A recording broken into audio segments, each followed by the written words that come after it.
Hi, మీలో ఎవరికైనా political, personal, professional, business, motivational, spiritual ఎలాంటి వీడియోస్ అండ్ ఇంటర్వ్యూస్ కావాలన్నా స్క్రీన్ మీద డిస్ప్లే అవుతున్న నెంబర్స్ను కాంటాక్ట్ చేయండి.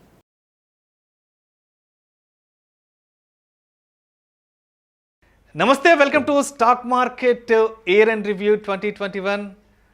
2021కి వీడ్కోలపలికి 2022 కొత్త సంవత్సరంలోకి అడుగు పెట్టబోతున్నాము. అయితే స్టాక్ మార్కెట్లో 2021లో అసలు ఏం జరిగింది, ఎటువంటి వార్తలు స్టాక్ మార్కెట్ను ప్రభావితం చేశాయి అనే అంశాలకు సంబంధించి మనకు పూర్తి స్థాయి విశ్లేషణ అందించేందుకు ప్రస్తుతం మనతో పాటు ప్యానెల్లో స్టాక్ మార్కెట్ అనలిస్ట్ GVSatyanarayana గారు ఉన్నారు. సో వారితో మాట్లాడి మరిన్ని విశేషాలు తెలుసుకుందాం. సార్ నమస్తే. సార్ నమస్తే. సత్యాన్ గారు, అసలు ఏంటి 2021లో స్టాక్ మార్కెట్లో హైలైట్గా నిలిచిన వార్తలు ఏంటంటారు? ఓకే, ఇది జనరల్గా అంటే ఇయర్లీ రివ్యూ అంటే ఏంటి, ఒక సంవత్సర కాలం గడిచిపోయింది కాబట్టి ఈ సంవత్సర కాలంలో ఏమేం జరిగినాయి, ఎలా జరిగినాయి, పెద్ద పెద్ద ఈవెంట్ల వరకు మనం డిస్కస్ చేద్దాము. ఫిబ్రవరి 1 నాడు బడ్జెట్ ఎప్పుడైతే ప్రవేశపెట్టిరో అది బాగలేదు, అందుకని ఫిబ్రవరి 1 నాడు బడ్జెట్ రోజు బాగా మార్కెట్ ఫాలో అవటం జరిగింది. మరలా కోవిడ్-19 మళ్ళీ సెకండ్ వేవ్ స్టార్ట్ అయింది, అక్కడ మళ్ళీ మార్కెట్ ఫాలో అవటం జరిగింది. మరలా తర్వాత నిఫ్టీ 16,000 దాటిపోయింది. అంటే ఎప్పుడైతే నిఫ్టీ 16,000 క్రాస్ అయిందో అక్కడ మళ్ళీ పాజిటివ్లోకి తీసుకోవటం జరిగింది. మరలా 16,000 దాటింది, 17,000 కూడా దాటింది. మరలా 18,000 దగ్గర నుంచి మళ్ళీ రివర్స్ అవ్వటం జరిగింది. మళ్ళీ ఈ మధ్య కాలంలో ఒమిక్రాన్ తోటి మరలా ఫాలో అవ్వటం జరిగింది. ఇప్పుడు మళ్ళీ కొంచెం రికవరీ అయ్యే అవకాశాలు కనపడుతున్నాయి. ఇక నెక్స్ట్ మనకి ఏమేమి సెక్టార్లు బాగా బెనిఫిట్ పొందినాయి, ఏమేమి సెక్టార్లో ఎంతెంత రిటర్న్స్ వచ్చినాయో ఒకసారి చూద్దాం.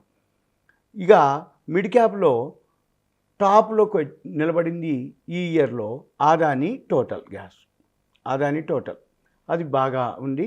తర్వాత JSW ఎనర్జీ ఒకటి, Tata Elxsi, IRCTC, Tata Power, Mindtree, Deepak Nitrite, Sona BLW Precision, L&T Tech, Nalco, Polycab, Mphasis, Sun Pharma, SRF, Coforge, Dixon Technologies, Hindustan Copper, ఇవి టాప్ గెయినర్స్లో ఈ ఇయర్లో ఉన్నాయన్నమాట.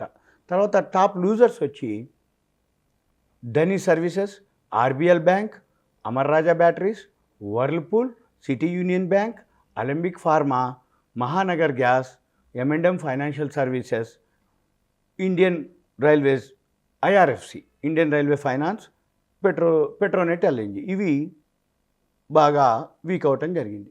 ఇక తర్వాత సెక్టోరల్, ఈ సెక్టోరల్ ఏవైతే ఉన్నాయో నిఫ్టీ వచ్చి ఓవరాల్గా 3,372 పాయింట్లు పెరగడం జరిగింది, 24% రిటర్న్స్ వచ్చినాయి.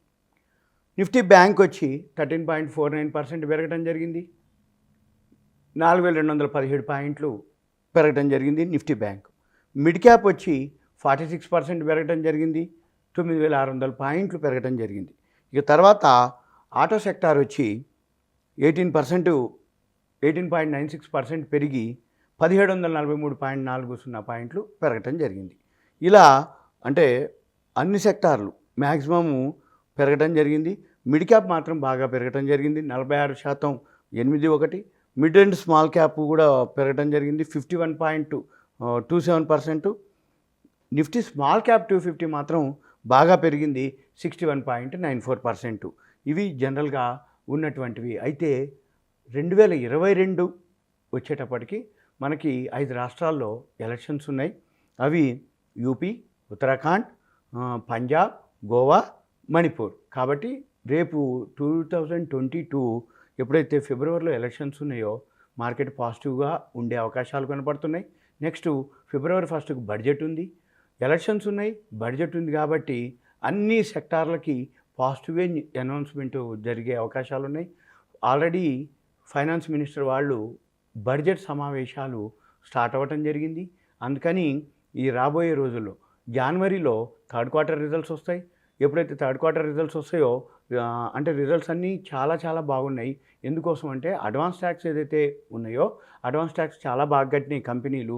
ఆ డేటా అంతా ఆల్రెడీ రావటం జరిగింది, ఆ స్క్రిప్ట్లు ఆల్రెడీ మూవ్ అవటం కూడా జరిగింది. తర్వాత మీరు ఏవైతే ఉందో ఈరోజు ఫ్యూచర్స్ ఓపెనింగ్ డే స్టార్ట్ అవ్వటం జరిగింది, జనవరి 2022ది. అందుకని ఆల్రెడీ మార్కెట్ కూడా పాజిటివ్లోకి వెళ్ళటం జరిగింది. ఇది మీరు గమనించవచ్చు. ఇక నెక్స్ట్ ఇక్కడ సెన్సెక్స్ మంత్లీ గ్రాఫ్ చూస్తే ఇలా అన్నమాట. మీకు డైరెక్ట్గా ఆ గ్రాఫ్ చూపిస్తుంది. 1 జూలై 20లోనే బై వచ్చింది నిఫ్టీది. సెన్సెక్స్ కానీ అవన్నీ కూడా మనకి ఇట్లా ప్రతిదీ అన్నమాట. ఏదైతే ఉందో స్క్రిప్ట్ కానీ కంపెనీలు కానీ అవన్నీ కూడా ఆల్రెడీ ఇవన్నీ కంటిన్యూగా బైలోకి రావడం జరిగింది.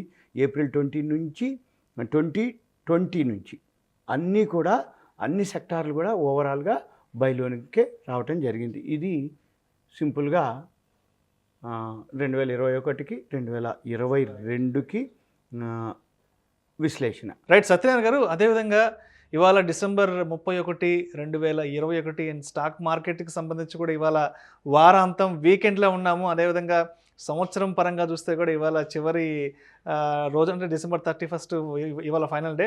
అయితే ఇవాళ శుక్రవారం మార్కెట్లు ముగిసే సమయానికి డిసెంబర్ 31, 2021 నాటికి సెన్సెక్స్ చూసినట్లయితే 58,253 వద్ద క్లోజ్ అయింది. నిఫ్టీ చూసినట్లయితే 17,354 వద్ద క్లోజ్ అయింది. మరి 2022లో అటు సెన్సెక్స్ ఇటు నిఫ్టీ మరి ఎంతవరకు క్రాస్ అయ్యే అవకాశం ఉందంటారు? మరి ఎక్కడి వరకు చేరుకోవచ్చు అంటారు? ఓకే, ఇది జనరల్గా ఏమవుతుందంటే ఈరోజు F&O ఓపెనింగ్ జనవరిది. ఈరోజు ఓపెనింగ్ ఏదైతే ప్రారంభోత్సవం ఉందో 459 పాయింట్లు సెన్సెక్స్ పెరగడం జరిగింది. ఇది శుభసూచకం. రెండోది మనకి 62,245.43 పాయింట్లు ఆల్ టైమ్ హైక్ చేరింది 19/10/2021. ఈసారి బడ్జెట్కి వీలైతే దాన్ని కూడా క్రాస్ అయ్యే అవకాశాలు కూడా కనపడుతున్నాయి. ఎందుకోసం అంటే ఈసారి ఇప్పుడు ఎలా ఉంది అంటే మార్కెట్ ఒకప్పుడు చిన్న సెన్సెక్స్ చిన్న నిఫ్టీ ఉన్నప్పుడు 100 పాయింట్లు 50 పాయింట్లే ఉండేది. ఇప్పుడు అలా లేదు. అంటే ఇప్పుడు 58,000 60,000 సెన్సెక్స్ ఉన్నప్పుడు మూమెంట్ కనుక వస్తే ఒకటే రోజు 2,000 1,500 పాయింట్లు పెరగడం జరుగుతుంది, తగ్గటం కూడా జరుగుతుంది. అంటే ఆ స్పీడ్ ఏదైతే ఉందో 1-2 రోజులు 3 రోజులు కనుక అంటే బడ్జెట్ అనుకోండి, ఏదైనా ఫేవర్గా ఉన్న న్యూస్ కానీ లేకపోతే ఆ ఎలక్షన్స్ పాజిటివ్ న్యూస్ అంటే ఉన్న గవర్నమెంట్కి పాజిటివ్గా కనుక వాళ్ళు ఇంప్లిమెంటేషన్స్ కానీ ఏవైతే గెస్ కనుక చేయగలిగి ఏదన్నా కనుక మార్కెట్ కనుక ఓకే అని అనుకుంటే FIIలు అందరూ ఫారెన్ ఇన్స్టిట్యూషనల్ ఇన్వెస్టర్స్ ఇన్వెస్ట్ చేయడం జరుగుతుంది.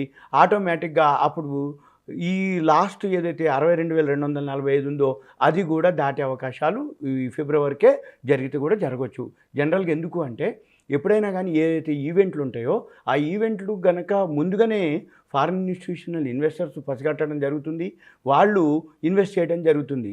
ఏ సెక్టార్లో ఇన్వెస్ట్ చేయడం జరుగుతుందో అంటే జనరల్గా ఏవైతే ఉన్నాయో అంటే గవర్నమెంట్ ఇచ్చే ఎలక్షన్స్లో ఏవైతే ఇస్తాము అని చెప్పేది ఉంటాయో బడ్జెట్లో ఏవేవైతే బెనిఫిట్స్ ఇస్తామని చెప్తారో దాన్ని బట్టి మన మార్కెట్ నెక్స్ట్ వీలైతే ఆల్ టైమ్ హైక్ కూడా మరలా దాటొచ్చు. 60,000 అయితే ఈజీగా దాటొచ్చు. ఎందుకంటే 459 పాయింట్లు ఒకరోజు ఈరోజు స్టార్ట్ అయింది. కొంచెం మామూలుగా మూమెంట్ వస్తే ఎన్నాళ్ళలో లేదు 1700 ఇంకొక 1647 పాయింట్లు కనుక రీచ్ అయిపోతే 60,000 దాటిపోతుంది. ఒకసారి 60,000 దాటిపోవటం మొదలుపెట్టిందంటే ఇంక వెళ్ళిపోతుందని అర్థం అనమాట. అది గమనించాలి మీరు. ఇప్పుడు మీరు మాత్రం ఎక్కువ శాతం షార్ట్లు కొట్టకూడదు. ఎందుకు అంటే ఆల్రెడీ బాటంకి వచ్చి అంటే రావాల్సిన కిందికి వచ్చి సపోర్ట్ అంటే బాటంకి వచ్చి మళ్ళీ సపోర్ట్ తీసుకోవటం జరిగింది. న్యూ ఫైనాన్షియల్ అంటే అమెరికాలో న్యూ ఫైనాన్షియల్ ఇయర్కి వెళ్ళటం జరుగుతుంది రేపు మండే నుంచి. కాబట్టి ఆటోమేటిక్గా మార్కెట్ పాజిటివ్ జోన్లోనే వెళ్ళే అవకాశాలు కనపడుతున్నాయి. సుమన్ టీవీ ప్రేక్షకులకు ధన్యవాదాలు. Right, thank you so much Satyanarayana గారు. ఇవాళ స్టాక్ మార్కెట్స్కి సంబంధించిన ఇయర్ ఎండింగ్ రివ్యూలో పాల్గొని మీ అభిప్రాయాలను మీ విశ్లేషణను మా ప్రేక్షకులకు తెలియజేసినందుకు thank you so much sir. Thank you.